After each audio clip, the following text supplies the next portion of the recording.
Assalamualaikum warahmatullahi wabarakatuh. Ketemu lagi dengan materi-materi numerik.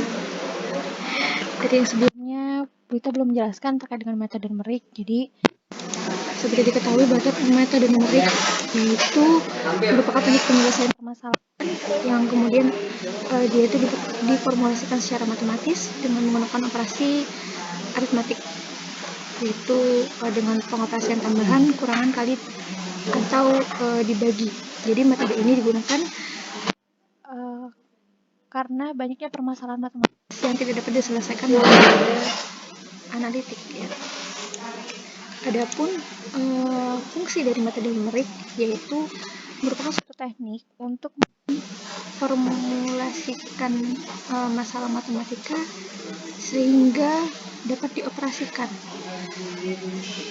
aritmatiknya, ya. Jadi lebih mudah untuk diselesaikan dengan metode numerik karena menggunakan metode analitik tidak dapat diselesaikan, begitu. Kemudian kapan sih kita menggunakan metode numerik? Jadi pemakaian metode numerik dilakukan untuk kemudian menyelesaikan permasalahan yang sulit kemudian didapatkan hasilnya dengan metode analitik. Misalnya menyelesaikan permasalahan persamaan non-linear atau persamaan simultan atau diferensial atau juga integral, gitu.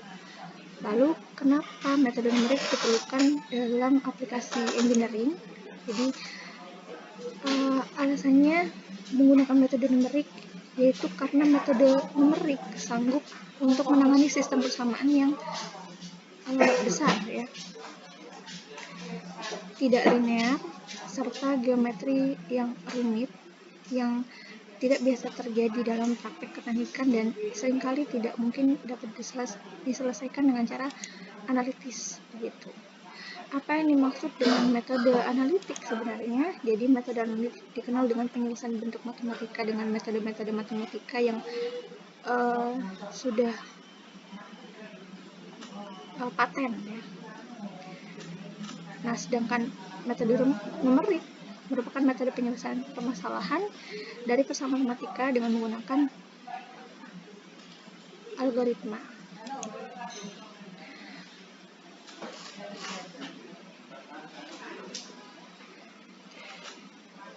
Nah, itu mungkin garis besarnya dari pertemuan yang pertama.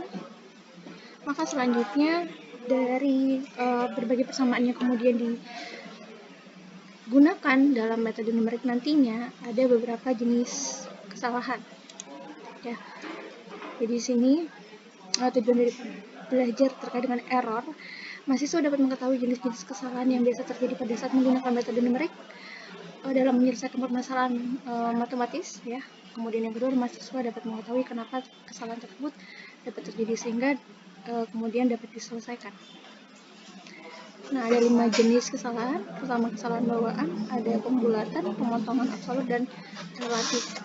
Di sini sebenarnya sudah cukup lengkap. Kesalahan bawaan itu kesalahan dari nilai data. Jadi nilai datanya ada yang salah, maka perlu ada koreksi dari nilai data itu sendiri, gitu, ya. Kemudian ada kesalahan pembulatan. Jadi kesalahan pembulatan ini bisa terjadi karena perhitungan atau pengambilan angka terakhirnya di belakang koma misalnya itu disepakati minimal 4 atau 5 sehingga lebih terkoreksi nilainya itu. Nah, di sini disebutkan hal ini terjadi bila bilangan perkiraan untuk menggantikan bilangan eksak, ya.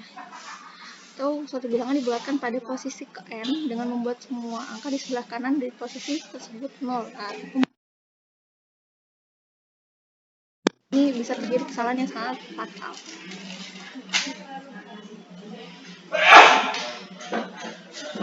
Nah, ini, ya. Misalnya gini. Jadi, contohnya bilangan-bilangan berikut dibuatkan sampai 2 angka di belakang koma secara signifikan. Misalnya 1,6583 dibulatkan ke kalau dua angka di belakang koma berarti 1,66.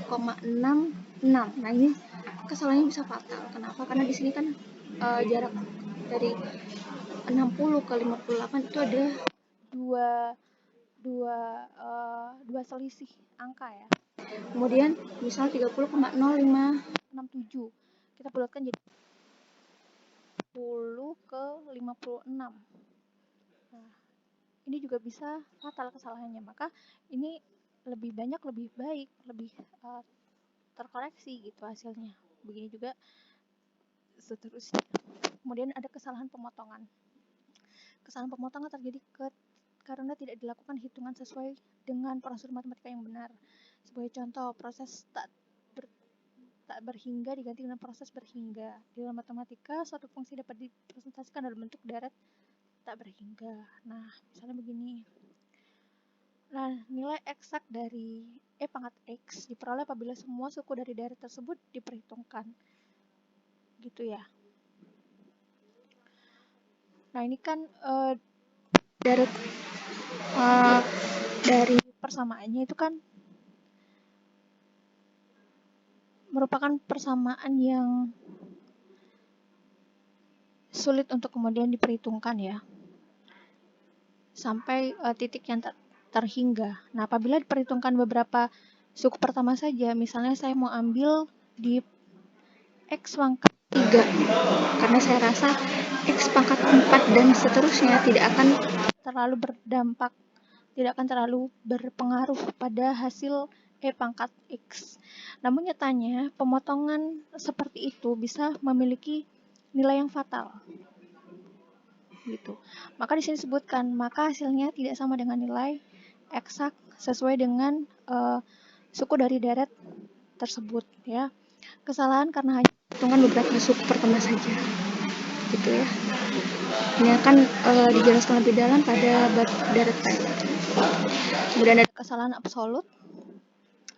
Hubungan nilai eksak dari kesalahan dan kesalahan dalam bentuk sebagai berikut, yaitu nilai eksak sama dengan nilai perkiraan ditambah dengan kesalahan terhadap nilai eksak. Jadi nanti ada namanya kesalahan perkiraan gitu. Nilai eksak yang digunakan untuk memperkirakan nilai perkiraan yang ditentukan.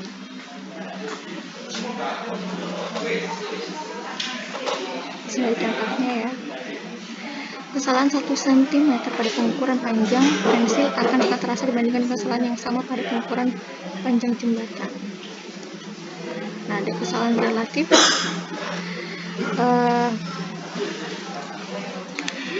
Ini kesalahan yang dinyatakan dalam bentuk kesalahan relatif, yaitu dalam membandingkan kesalahan yang terjadi dalam nilai eksak dengan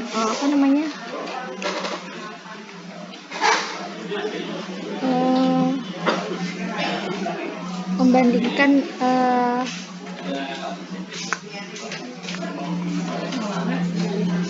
nilai eksaknya dibanding dengan nilai relatif dikalikan 100%. Ya.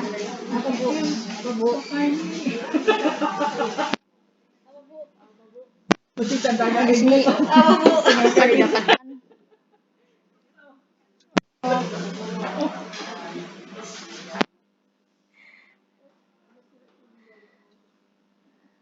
kesalahan relatifnya. Dalam metode numerik sering dilakukan pendekatan secara iteratif. Nah, ini nanti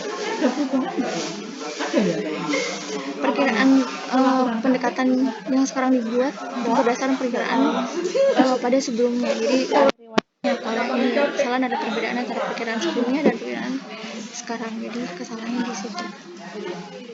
Nah, ini ya, panjang jembatan 99 cm, panjang pensil 9 cm. Rekan yang benar, hasil sesungguhnya adalah 10.000 cm dan panjang pensil adalah 10 cm. Ya, nanti lebih detailnya di studi kasus.